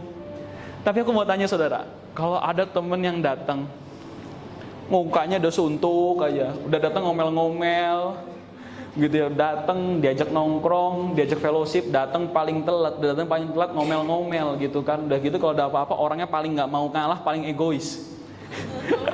Itu memang temen yang harus di-delete itu. Juga jangan saudara. Tuhan bilang kasihi ya, orang bilang kasihi orang, bahkan Tuhan bilang kalau standar kita mengasihi orang itu kita harus mengasihi orang tersebut di saat orang lain nggak mampu mengasihi. Karena kalau kita mengasihi orang yang mana orang lain mampu mengasihi, itu semua orang dunia pun bisa. Tapi hanya anak-anak Tuhan yang sanggup mengasihi orang yang orang lain nggak sanggup kasihi sama orang tersebut. Jadi saudara, kedewasaan kita tuh ternyata emosional. Ada kedewasaan emosi, di mana kehadiran kita tuh bawa sukacita dan dirindukan buat orang lain, saudara. Ini kenyataannya. Proses emosi dibentuknya dari mana? Dari K. Betul guru-guru K? Ya. Yang anak-anak yang masih kecil, yang kalau datang ke sekolah, kadang duduk aja belum bisa, gimana mau belajar, diajarin bahkan duduk dulu tuh diajarin. Itu kedewasaan emosi, saudara. Ingat, bukan tanggung jawab guru. Guru ngajarnya dari jam 8 sampai jam 12. 8 sampai 12, 4 jam. Yang punya waktu 20 jam di rumah orang tuanya. Ya, anak-anak yang masih umur 4 tahun, 5 tahun, kalau saudara tahu mereka nggak betul dalam emosi, saudara perlu bantu mereka. Jangan dibiarkan. Karena sangat disayangkan. Karena kenyataannya, saudara, waktu tidak bisa menunggu. Waktu nggak bisa menunggu fisik saya. Saya akan terus bertumbuh, saya akan terus menerus maju. Tapi kedewasaan saya, hikmat, understanding saya, emosi saya, itu saya harus belajar bertumbuh dari rumah. ketika saya didisiplin sama orang tua saya, ketika saudara kita semua yang anak-anak kita disiplin sama papa mama, pilihan kita, apakah saya mau terima dan bertumbuh atau enggak. Amin. Dan terutama tentang hikmat saudara. Tadi saya bahkan saudara semua di sini yang masih youth, kita tahu bahwa adalah bagian dari orang tua untuk ngajarin kita hikmat. Tapi saudara, kenyataannya kita pun yang anak-anak, Tuhan bilang, Tuhan desain untuk kita bisa kejar hikmat, gitu. Kita nggak bisa hidupnya asal-asalan, ya. Tapi sebelum saya masuk ke sana, saudara, ya, kita anak di keluarga, kita harus tahu, saudara. Buat saudara yang masih anak-anak, ya, yang punya pacar aja belum, gitu, saudara harus tahu, saudara punya otoritas. Orang tua saudara, bagaimanapun sifat rupanya dan cara dia mengasihi saudara, dia adalah otoritas saudara. Gak bisa komplain sama Tuhan. Oke, mari kita buka di Lukas 2 ayat 46 sampai 51. Jadi naik. Ini kan 52 Yesus, Pak. Tapi kita lihat bagaimana Yesus pun sebagai anak-anak itu Yesus itu tumbuh menjadi anak yang baik. Sesudah 3 hari mereka menemukan dia dalam bait Allah. Ia sedang duduk di tengah-tengah alim ulama sambil mendengarkan mereka dan mengajukan pertanyaan-pertanyaan kepada mereka. Ini Yesus hilang ya ceritanya. Ayat 47. Dan semua orang yang mendengar dia sangat heran dan akan kecerdasannya dan segala jawab yang diberikannya. Dan ketika orang tuanya melihat dia, tercenganglah mereka. Lalu kata ibunya kepadanya, "Nak, mengapa engkau berbuat demikian terhadap kami? Bapamu dan aku dengan cemas mencari engkau." Ayat 49. Jawabnya kepada mereka, "Mengapa kamu mencari aku? Tidakkah kamu tahu bahwa aku harus berada di dalam rumah Bapakku?" Ayat 50. Tetapi mereka tidak mengerti yang dikatakannya kepada mereka. Saudara tahu nggak? Saudara ini merekanya siapa? Yusuf dan Maria, bukan ahli Farisi. Ya, nanti saya akan jelaskan. Ayat 51. Lalu ia pulang bersama-sama dengan mereka ke Nazaret, dan ia tetap hidup dalam asuhan mereka, dan ibunya menyimpan semua perkara itu di dalam hatinya. Buat saudara yang masih anak-anak, yang belum menikah, kita perlu menjadi anak yang baik. Tanpa menjadi anak baik, kita nggak akan pernah jadi orang tua yang baik. Jadi di sini katakan Yesus itu yang umurnya kurang lebih 12 tahun itu hilang, nggak tahu kemana. Yusuf dan Maria, papa dan mamanya cariin. Ini kemana ya si Yesus? Waktu ketemu gitu ya, "Kamu kenapa ngilang?" Yesus jawab, "Lah bukannya papa sama mama harus tahu kalau saya itu kan pulang ke rumah Bapak gitu." Nah terus akhirnya Yusuf dan Maria, "Udah, kamu sekarang pulang." Tapi kita ingat nih di sini nih ayat 51, dan ibunya menyimpan semua perkara itu di hatinya. Apa yang bisa dipelajarin saudara? 1, Yesus dengan segala hikmat dan kepintarannya, dia memilih submit, memilih tunduk di bawah orang tuanya. Walaupun dia sendiri 100% Tuhan, tapi Yesus kasih kita contoh.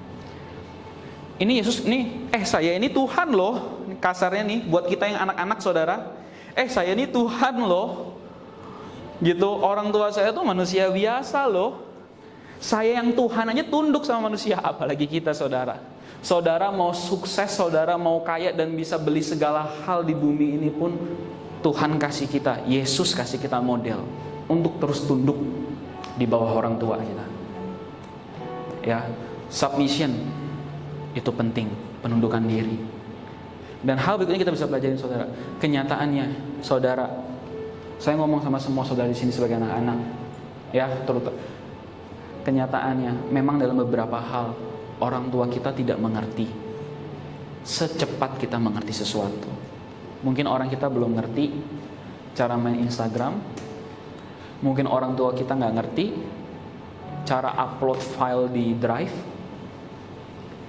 Tapi saudara, kita tetap perlu submit dan tunduk sama orang tua kita. Kenapa? Karena di sini dibilang, dan ibunya menyimpan semua perkara dalam hatinya. Jadi Maria tuh bingung nih, kok Yesus pintar banget ya, tapi Maria simpan dalam hati. Oke. Jadi pastikan saudara, Jangan sampai ada keangkuhan dan kesombongan saudara di hadapan orang tua. Tuhan sangat deal dengan itu. Amin. Ya, ada otoritas. Dan saudara tahu, saya suka sekali dengan statement ini.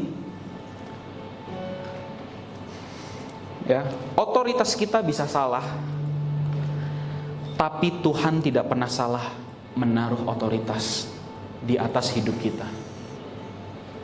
Amin. Ya, otoritas kita bisa salah, tapi Tuhan tidak pernah salah menaruh otoritas di dalam hidup kita. Jadi buat saudara, ya, papa dan mama saudara mungkin bisa buat salah, tapi Tuhan tidak pernah salah untuk menaruh papa dan mama saudara menjadi orang tua saudara. Amin. Mereka adalah orang tua saudara. Mereka bukan musuh. Mereka bukan lawan saudara. Mau bagaimanapun mereka tetap orang tua saudara. Amin. Ya. Roma 8 ayat 28. Ini dasar firman-Nya. Kita tahu sekarang bahwa Allah turut bekerja dalam segala sesuatu untuk mendatangkan kebaikan bagi mereka yang mengasihi Dia, yaitu bagi mereka yang terpanggil sesuai dengan rencana Allah. Dia bilang, kita katakan Allah turut bekerja dalam segala sesuatu untuk mendatangkan kebaikan. Buat saudara, semua para anak-anak, saya mau kasih tahu, Tuhan bekerja dalam segala sesuatu untuk mendatangkan kebaikan dalam hidup saudara. Bukan masalah otoritas saudara. Tuhan tidak pernah salah taruh otoritas di atas saudara. Tuhan tidak pernah salah memilih papa dan mama saudara. Amin. Dan saya mau kasih tahu bahwa Tuhan akan selalu bekerja untuk kebaikan buat saudara. Ya, lakukan bagian saudara. Hormatilah dan taatilah. Itu bagian kita saudara. Kita perlu bisa menerima orang tua kita ya sebagai orang tua kita. Gitu. Ya saya terima papi saya ya karena dia papi saya. Dan kalaupun papi saya terima saya ya karena saya anaknya. Bukan karena saya lakukan apa yang kesukaan dia. Tapi kalau saya bisa hidup dengan firman Tuhan, saya menerapkan prinsipnya, oh alangkah bahagianya saya jadi mahkota bagi papi saya.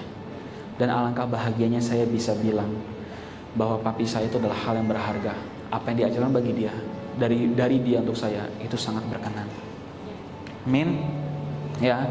Dan saudara, kenyataannya juga berikutnya saudara, ya. Tuhan di Amsal katakan, ya, orang tua tempat bagaimana hikmat itu dikejar. Amsal 1 ayat 8. Hai anakku, dengarkanlah didikan ayahmu dan janganlah menyia-nyiakan ajaran ibumu. Hayo. Kita harus menerima orang tua kita saudara.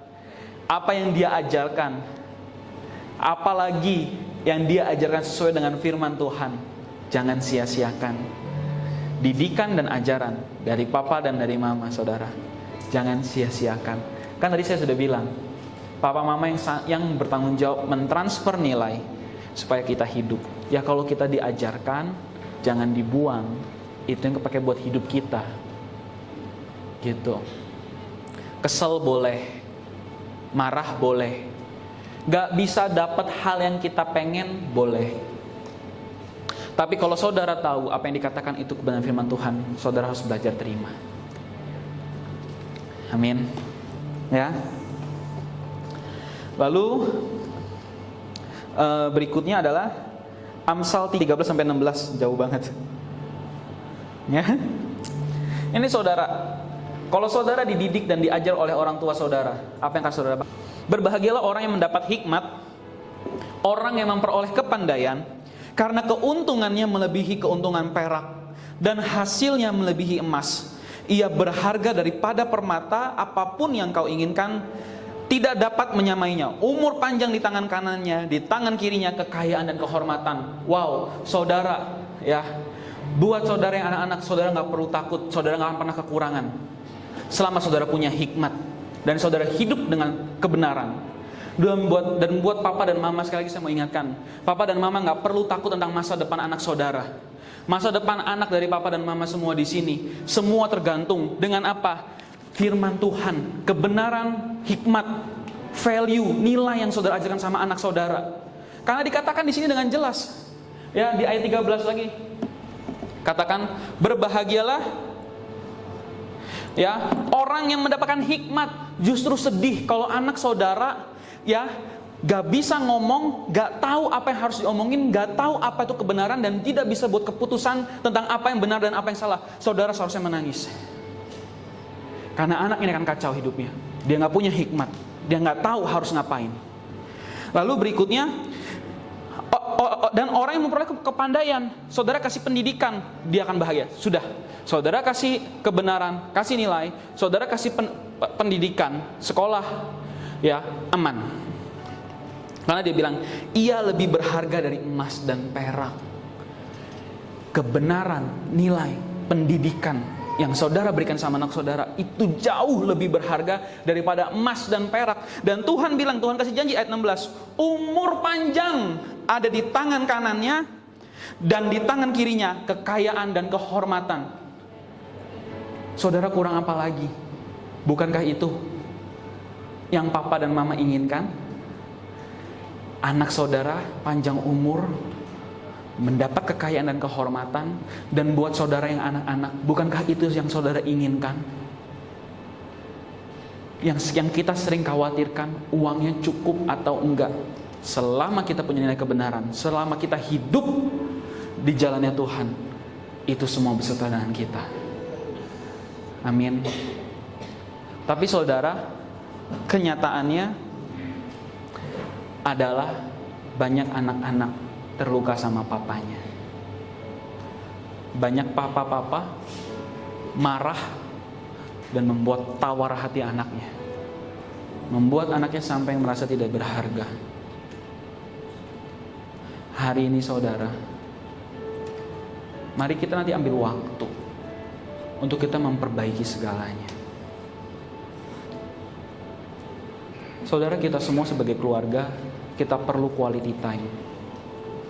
Baik papa dan mama berdua, baik papa, mama, dan anak-anak. Bukan tentang apa yang penting yang diperkatakan, tapi seberapa sering saudara habiskan waktu sama anak saudara, itu juga penting. Saya nggak tahu kondisi semua keluarga di sini, tapi ini kerinduan saya. Saya percaya yang Tuhan bagian itu penting buat kita. Dan sebagaimana kita tahu bahwa tidak ada keluarga yang sempurna, mari kita belajar untuk kita jadi sempurna. Suatu saat saudara, waktu saya pertama kali pindah ke Ciujung, ke Serang, papi saya itu tuh jarang ada waktu untuk ngobrol. Apalagi kalau udah ngomong tujuan hidup, boro-boro tujuan hidup Tuhan, tujuan hidup saya sendiri, mimpi saya pun saya nggak bisa ngomong. Tujuan hidup insan, terusin toko papi, titik. Nggak ada yang lain. Oke, kamu akan jadi engkau-engkau yang kaya jaga toko handphone. Itu tujuan insan, papi yang atur. Saya nggak bisa mau ngomong apa saudara. Oke, terus saya pindah ke Serang. Papi saya buat salah, saya harus pindah. Keadaan dan kesehatan buat saya harus pindah. Saya harus ninggalin teman-teman saya. Udah saya ditreat begitu sama papa saya nggak bisa ngomong. Hal yang terbaik saya punya waktu saya belum punya Tuhan, hal terbaik yang saya punya waktu teman-teman saya, itu pun diambil. Dengan cara saya dipindahin ke Serang, saya nggak punya teman. Diambil semua. Sampai satu saat saudara, waktu saya masih di Ciujung, emosi saya tuh pernah muncak. Karena saya nggak bisa ngomong, karena emosi saya nggak keluar, dan saya juga nggak pernah diajarin. Saya muncak, saya marah, saya pukul-pukulin tembok. Waktu saya masih ingat, mami saya sampai panik. Karena saya marah, bener-bener marah, saya keluarin semua. Mami saya panik, papi saya datang. Saya pikir saya bakal bisa ngomong sama papi saya. Saudara tahu, malah saya dimarahin. saya benar-benar nggak bisa ngomong. Saya tumbuh jadi anak yang saya nggak bisa ngomong tentang sudut pandang saya itu apa. Dan itu sangat melukai saya sebagai anak-anak. Dan mungkin hari ini ya Koko cerita beberapa anak-anak di sini ngalamin hal yang sama. Tapi hari ini saya cuma kasih tahu, selama saudara anak dan saudara tahu ada hal yang nggak benar, saya mau ajak, mari kita perbaiki itu semua.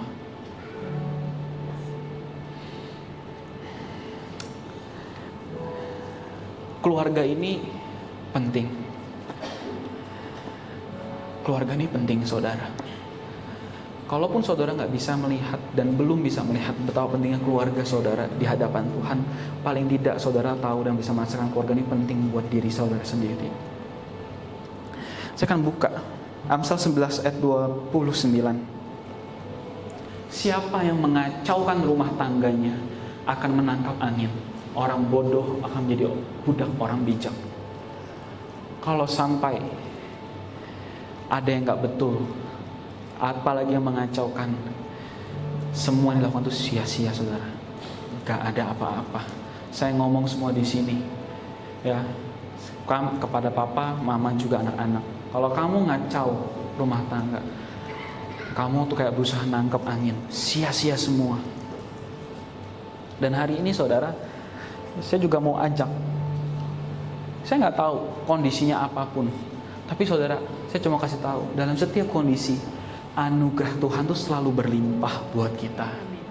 Kebaikan Tuhan tuh selalu melimpah buat kita, dan Tuhan tuh selalu kasih kita kesempatan. Ya, Mazmur 11 ayat 3. Apabila dasar-dasar dihancurkan, apakah yang dapat dibuat oleh orang benar itu? Ini firman yang perlu direnungkan untuk kita semua sebagai anggota keluarga. Keluarga, komunitas pertama. Kalau sampai fondasi di keluarga itu hancur, apa yang mau dibangun? Gak ada, saudara. Kecuali kita merapihkan kembali fondasi itu. Hari ini, mari kita jujur, saudara. Apakah semua baik-baik saja? Siapa yang bertanggung jawab untuk merapihkan fondasi? Kalau memang itu sampai hancur, semua. Bukan cuma papa, bukan cuma mama, bukan cuma anak, semua. Dan terutama buat yang anak-anak, saya mau kasih contoh yang terakhir. Bagaimana sikap hati kita sebagai anak sama orang tua. Ya, papa saya itu dia sampai ke titik dimana berusaha memanfaatkan saya. Gitu ya, saya mungkin udah sering cerita. Gitu, kadang saya susah untuk lupa gitu ya. Gitu, tapi saya bilang saya mau beres.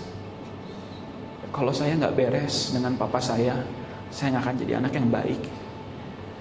Dan kelak waktu saya jadi papa, saya nggak akan jadi papa yang baik. Papa saya tuh pernah berusaha memanfaatkan hidup saya. Ya, intinya mengambil keuntungan, ya, memakai hidup saya untuk keuntungan pribadinya. Gitu, saya merasa susah, dan itu pun buat saya berantem lagi. Kali itu saya berantem sampai papi saya bilang, papi ini susah. Papi ini krisis kepercayaan. Gak ada orang yang bisa percaya sama papi. Dan papi cuma bisa berharap anak-anak papi percaya. Tapi anak papi pun gak bisa percaya. Saya bilang, Pi, bukan insan gak percaya, tapi apa yang papi lakukan itu melewati batas kebenaran. Dan kalau sampai papi itu lakukan, itu berdampak buat insan.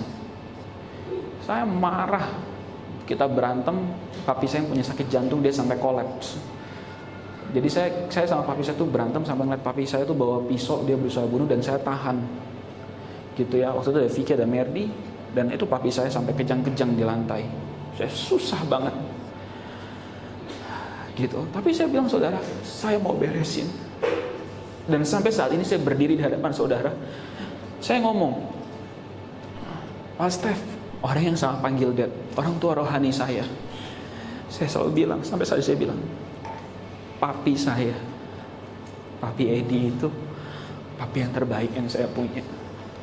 Kenapa saudara saya bisa ngomong itu? Karena saya beresin semua.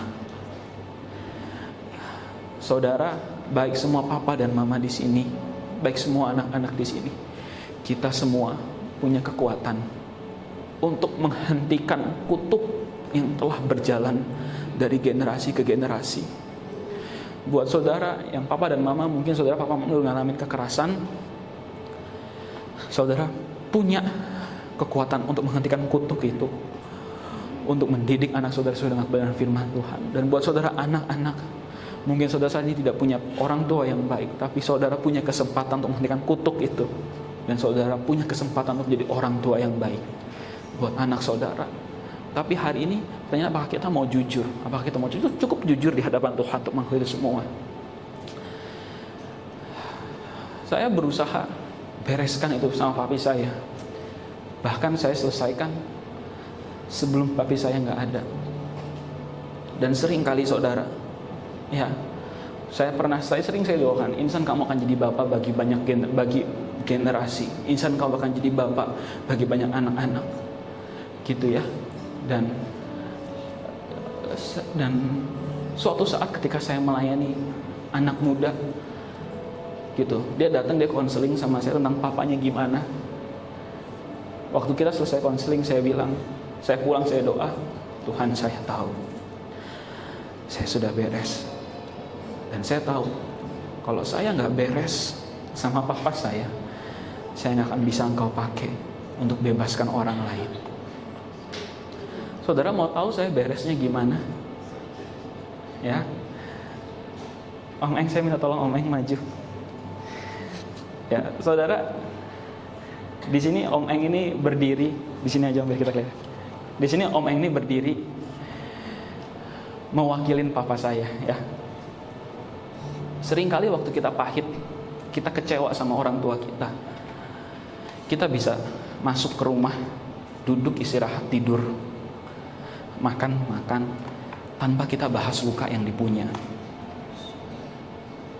Dan kadang sering berjalannya waktu, hari demi hari, saya sebagai anak, ini papa saya ada di sini, tapi waktu saya ngelihat papa saya mah orang yang kolot.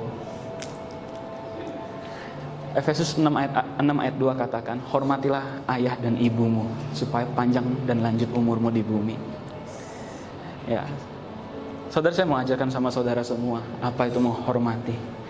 Kenyataannya seringkali papa kita buat salah sama kita, dan ketika dia buat salah, atau cara pikirnya kita nggak bisa terima, atau cara pikirnya cukup kuno, kadang kita memandang dia rendah. Kita memandang dia, papi ngomelnya itu lagi, mami ngomelnya itu lagi. Tapi saudara tahu apa itu menghormati? Menghormati itu karena kita percaya, ya, bahwa otoritas kita bisa salah, tapi Tuhan nggak pernah salah pilih otoritas di atas hidup kita. Menghormati itu adalah, ini papi saya dengan segala kelemahannya, tapi di hati dan benak saya nggak pernah memandang rendah dia. Dia adalah pribadi terbaik. Papi saya adalah orang otoritas yang Tuhan pakai untuk bentuk hidup saya. Ya, so hari ini buat saya itu semua yang saya bisa bagikan sama saudara.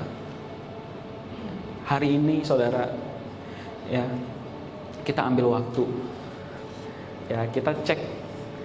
Kita nggak perlu kemana-mana, kadang kita cek sama hati kita sendiri. Ada apa dengan saya dan keluarga saya? Amin. Ya. Dan saya mau tutup hari ini. Saya cuma sampaikan, saya Om Eng mewakili semua generasi keluarga, dan saya mewakili semua generasi youth. Bantu kami, ajar kami masuk ke dalam rencana Tuhan dalam hidup kami. Amin.